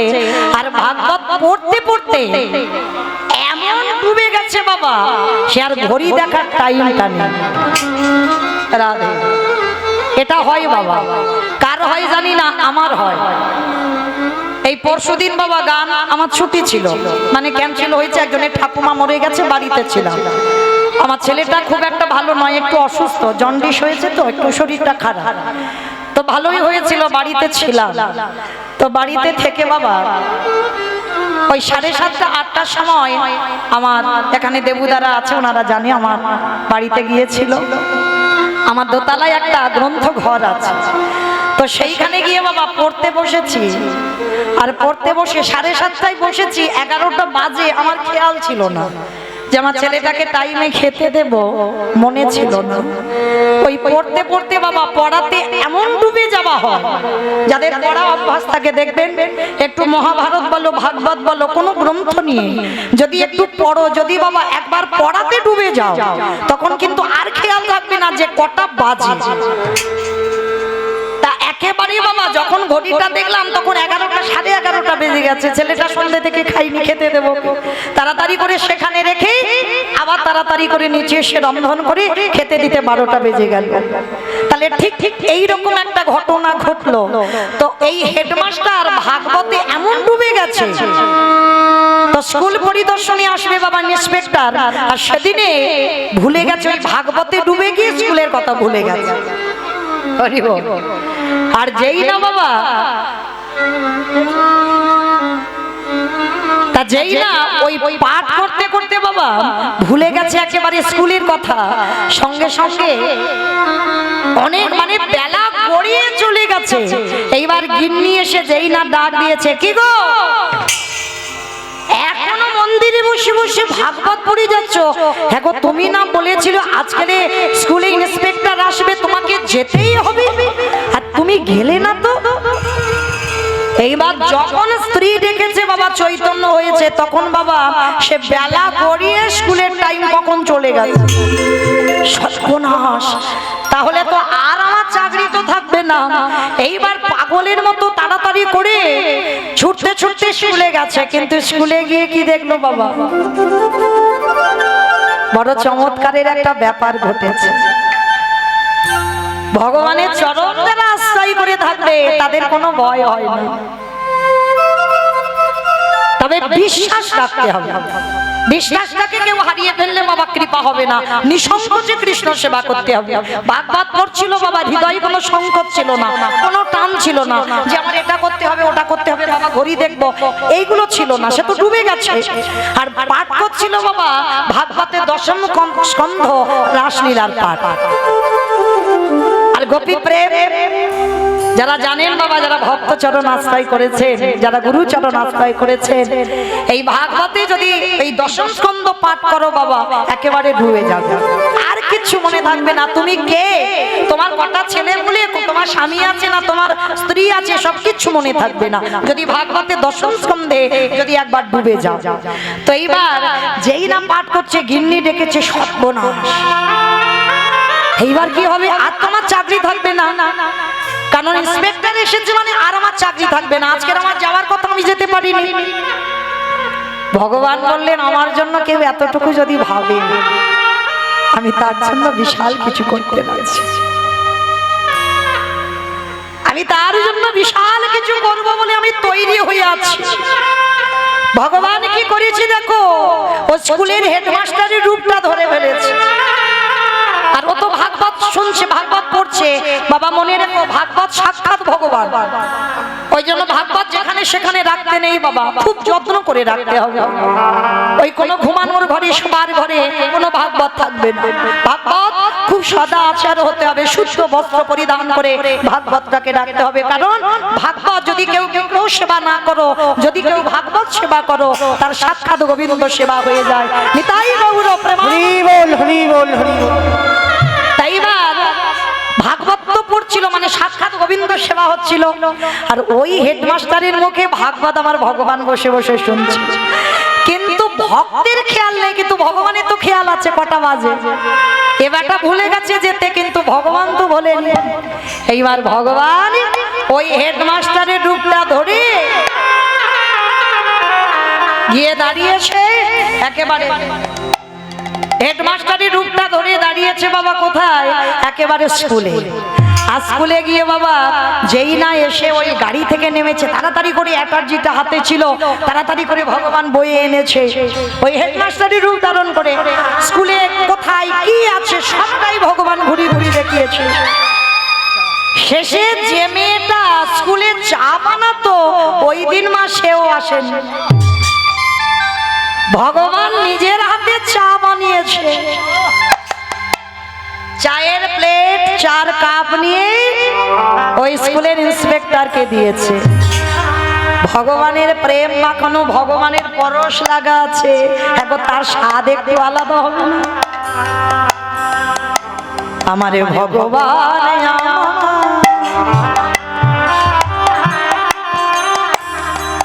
ওই না স্কুলের হেডমাস্টারের রূপে ধারণ করে ওই চায়ের প্লেট আর কাপটা নিয়ে যেই না দিয়েছে ওই ইন্সপেক্টর সেবা করে। বাহ, হ্যাঁ গো, তুমি এত সুন্দর চা বানাও, আমি তো কোনোদিন এইরকম চা স্বাদ পাইনি, আমি কোনোদিন এইরকম স্বাদ চায়ের হয় আমার জানা ছিল না। বেশ, আমি মাঝে মাঝে তোমার বাড়িতে আসবো। কি গো ভাই, একটু মাঝে মাঝে চা বানিয়ে আমার খাইও, কেমন? ঠিক আছে, তাই হবে, আমি নিজের হাতে চা বানিয়ে খাওয়াবো। ওই ইন্সপেক্টর এঁঠো চায়ের কাপটা হেডমাস্টারের হাতে দিয়েছে। আমার ভগবান ভক্তের লাগে ভগবান এঁঠো কাপ প্লেট নিয়েছে, নিজের হাতে সেই কাপ প্লেট ধৌত করে রেখেছে। 4টে বেজে গেল ঘড়ি, আর এদিকে ভক্ত ভাগবতে ডুবে গেছে, এখনো খেয়াল নেই। আর এদিকে ভগবান সব কাজ ছেড়ে দিয়েছে, সব কাজ ছেড়ে দিয়ে 4টে বেজে গেছে, বাবা ইন্সপেক্টর গাড়িতে করে চলে গেছে। এদিকে হেডমাস্টার পাগলের মতো, মানে হন্ত হয়ে পাগলের মতো ছুটতে ছুটতে আসছে। আর ছুটতে ছুটতে এসে মানে সবে গাড়িতে উঠতে যাবে, আর হেডমাস্টার ছুটে এসে একেবারে ইন্সপেক্টরের দুটো চরণ জড়িয়ে। এ তো অবাক হয়ে গেল, কি আমার পা ধরলো কেন, কি হয়েছে? আমাকে তো যেতে হবে বন্ধু, আমি তো বললাম আমি একটা দিন আসবো, এসে তোমার হাতে ওই যে সুন্দর এত স্বাদের চা আমি খেয়ে যাব, আমি আসবো, কিন্তু এখন তোমাকে যেতে হবে। অনেকক্ষণ তোমার সঙ্গে রইলাম, খুব ভালো লাগলো। হেডমাস্টার তো অবাক হয়ে গেল, আমি কোথায় এলাম, আমি তো ভাগবত পড়ছিলাম। অবাক হয়ে গিয়ে বলছে, দেখেন স্যার, আমার ভুল হয়েছে, আপনি বোধহয় ভুল বলছেন, আমি তো আসিনি, আমার ভুল হয়েছে। আজকের ব্রহ্মমূর্তি উঠে ঠাকুর ঘরে গিয়ে ভাগবত পড়ছিলাম, আর ভাগবত পড়তে পড়তে আমি ভুলে গেছি আজকের আপনি আসবেন, তাই আমায় ক্ষমা করে। সে কি, আমি যখন এলাম আপনি আমার হাত থেকে অ্যাটার্জি বয়ে নিয়ে গেলেন, আমাকে নিজের হাতে চা করে খাওয়ালেন, আবার 4 প্লেট পরিষ্কার করলেন, আমার সঙ্গে কত গল্প করলেন। আমি বললাম আমি চা খেতে আসবো, এটা কি বলছেন? আমি চা করে দিয়েছি, এটা হতে পারে না, এটা অসম্ভব, আপনার ভুল হচ্ছে, আমি আসিনি তো, আমি তো সবে আসছি। তাই ইন্সপেক্টরকে বলছে, আপনি দাঁড়ান, আমি একটু স্কুলে গিয়ে দেখি তো। যেই না স্কুলে প্রবেশ করেছে, চারিদিকে অঙ্গগন্ধ, চারিদিকে ছড়িয়ে আছে চন্দন কর্পূরের গন্ধ, যে গন্ধ ওই হেডমাস্টারের মন্দিরে পাওয়া যায়, সেই সুবাস স্কুলে পাওয়া যাচ্ছে। রান্নাঘরে প্রবেশ করে দেখছে চারিদিকে ভগবানের অঙ্গগন্ধ, চিৎকার করে ডাকলেন, গোপীনাথ, গোপীনাথ,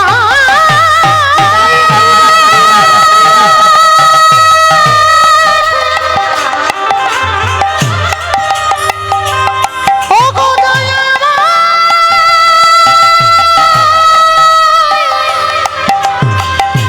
সেই যখন ধরা দিলে, দিয়ে কেন চলে গেলে, ও গো গোপীনাথ, দেখা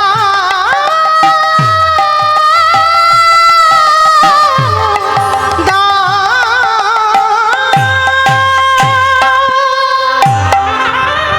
আমি ভক্ত বড় ও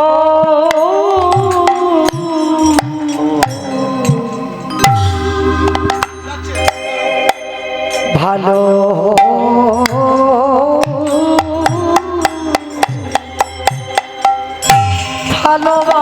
ভালোবাসি আমি যে ভক্ত নিতাই গৌর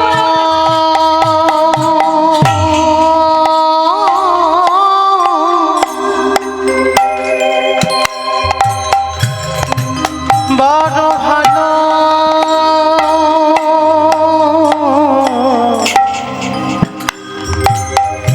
ভালো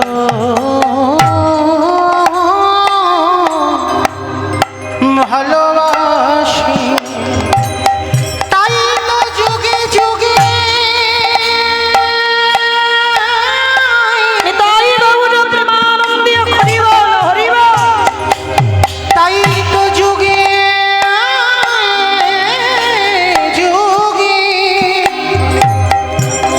ভক্তের কাছে আসি আমি যে ভক্ত বড়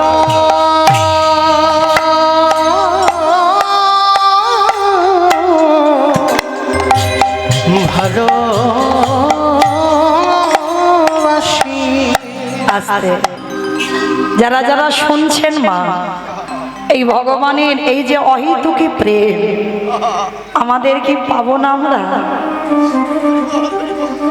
এ জীবনে নাই বাহ এর পরের জন্মে নাই বাহ তারপরের জন্মে নাই বাহ কিন্তু আমার বিশ্বাস কোনোদিন না কোনোদিন তাকে সাক্ষাতে আসতে হবে ভগবানের ভালোবাসার প্রতি এটা রাখতে হবে আর এটা যার আছে বাবা কোনো না কোনো দিন সাক্ষাতে ভগবান কৃপা হবে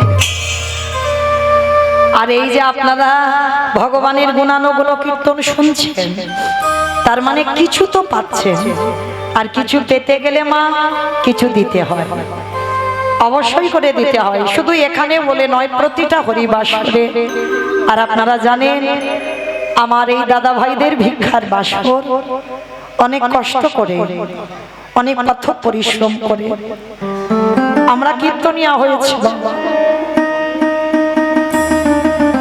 কিন্তু আমরা ভক্ত হতে পারি আশীর্বাদ করবেন এ জীবন তো হয়ে গেল এর পরের জন্মে যদি আসি যেন আপনাদের মতো আমি ভক্ত হতে পারি হরি বল হরি বল হরি বল আর আমি কীর্তনিয়া হতে চাই না আমি ভক্ত হয়ে আসতে চাই তাই আমার কমিটি দাদা ভাইদের হয়ে ভাইদের হয়ে বাবাদের হয়ে আপনাদের চরণে আমার একটা নিবেদন আপনাদের কাছে যাবেন আমার কমিটি দাদা ভাইরা কারণ প্রত্যেকে তো ঘরে ঘরে বাবা একটা করে হরিবাস তৈরি করতে পারবো না অনেকে পারেন যারা পারেন না তাদের উদ্দেশ্যে বিশেষ করে বলা এটাও ভগবত সেবা কারণ দেখেন যারা আমার মুখে কীর্তন শুনছেন একটু ভাগবত সেবা করে ভগবান নিজেই হেডমাস্টারের রূপ ধরে তার কর্মটা করে দিয়ে এলো ঠিক ঠিক তদ্রূপ এটাও একটা সেবা আপনারা সবাই যখন এসেছেন হরিবাসরে একেবারে নিঃসংকোচে নির্দ্বিধায় কোনো মনের ভিতরে দ্বিধা নয় কোনো সংকোচ নয় শুধুমাত্র জানবেন এটা আমার গোবিন্দ চরণে দিলাম এইটা দিয়ে আমার গোবিন্দ সেবার কাজে যেন লাগে এই নিঃসংকোচে আমার গোবিন্দ সেবায় আপনারা কিছু দান করবেন আমার দিদি ভাইরা দাদা ভাইরা ভাইরা বাবারা যাচ্ছেন যার যেমন সামর্থ্য আছে আমি বলে দিচ্ছি না যে এত এত দিতে হবে যার যেমন ক্ষমতা তবে মা চেষ্টা করো যেন ওই ঝনঝন আওয়াজটা না হয় কেমন বুঝছো তো আমি কেন বললাম ঝনঝন আওয়াজটা যেন না হয় সেরকম ভাবে একটু দেবে মানে একটু বড় বড় ব্যবস্থা করবো। তো যাই হোক, যারা দান দেবেন ধ্যানটা কিন্তু কীর্তনে রাখবেন, কেমন? এক মন থেকে যেন দু মন হয়ে না যায়, আর হয়ে গেলে বাবা কিছু বুঝতে পারবেন না। আর প্রত্যেকের কেউ উঠবেন না, প্রত্যেকের কাছে আমার এই দিদি ভাইরা দাদা ভাইরা যাবেন, প্রত্যেকে দেবেন, কেমন? আর গোবিন্দ এই যে বললাম, কিছু পেতে গেলে কিছু দিতে হয়, দিতে হবে, 1 টাকা হলেও দেবে, কেমন? নিতাই গৌর প্রেমানন্দে হরি বল হরি বল হরি বল। তাহলে চলেন, বিশ্বাসে মিলায় বস্তু তর্কে বহুদূর, বিশ্বাস থাকলে ভগবত কৃপা লাভ হয়। তাই আমার চৈতন্য মহাপ্রভু নিতাই চাঁদকে বলছে, দাদা চলো চলো চলো চলো, আর দেরি নয়, আর দেরি নয়। এই পতিদিনের উদ্ধার করবার জন্য নিতাই যারে দেখে তারে বলে হরি বল। দন্তে তৃণ ধরি ধরি রে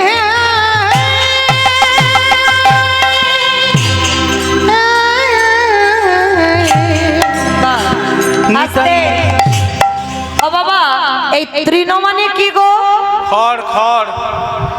তৃণ মানে খড়, তৃণ মানে ঘাস। নিতাই চাঁদ দাঁতে ঘাস নিয়েছে, নিয়ে কি করছে জানো? নিতাই যারে দেখে তারে বলে দন্তে তৃণ ধরি ধরি রে উলুন ধ্বনি মাইরে, উলুন ধ্বনি। নিতাই যারে রাখি তারি বলে আজ দন্তে তৃণ ধরি নারী রে। আস্তে। নিতাই চাঁদ নবদ্বীপের অলিতে গলিতে ঢুকেছে, কি করছে জানো? ওই নবদ্বীপের অলিতে গলিতে নিতাই যারে দেখে তার পদ ধরি বলে,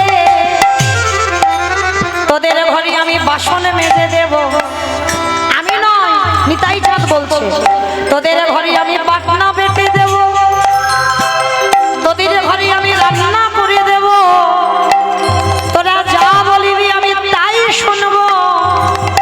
তবে ভাই, তোদের একটা কাজ করতে হবে। কি কাজ? মানে আমার কোনো মাইনে দিতে হবে না, তোরা যা যা বলবি আমি সব কাজ করে দেব, নিতাই চাঁদ বলছে। কিন্তু তোদের একটা কাজ করতে হবে। কি কাজ? তোরাই আমারে, তোরাই আমারি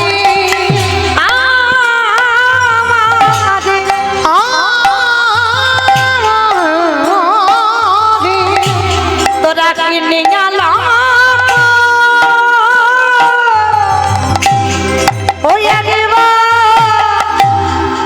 মাইনে দিতে হবে না, তাহলে সব কাজ করে দেব। তোদের কি করতে হবে? বলো গৌর হরি নিতাই হরি রে।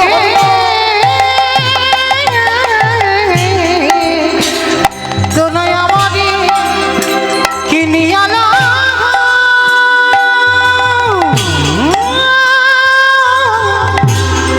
একেবারে ভালো হরি হরি হরি। নিতাই চাঁদ এসেছে। আমার এই জায়গাটার নাম কি? মৌশাল।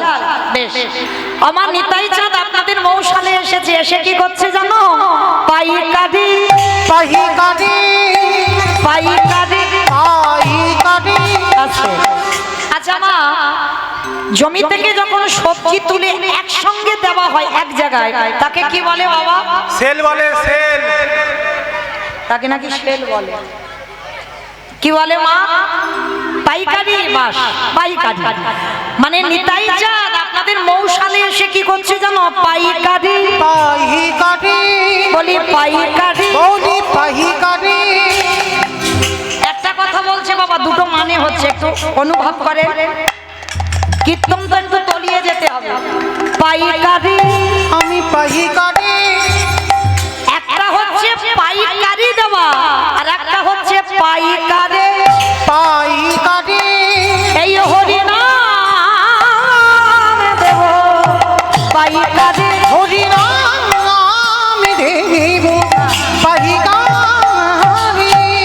একটা পাইকারি মানে একসঙ্গে দিচ্ছে, আর একটা পাইকারে মানে মৌশালে এসে নিতাই চাঁদ মাথাতে হরিনামটা নিয়ে ঘুরে ঘুরে বেড়াচ্ছে, কোথায় দি কোথায় দি কোথায় দি কোথায় দি হইছে দোকানে দোকানে দোকানে দোকানে পানের দোকান, সবজি দোকান, মুদিখানা দোকান, স্টেনারি দোকান, ওমা কোন দোকানে দিল?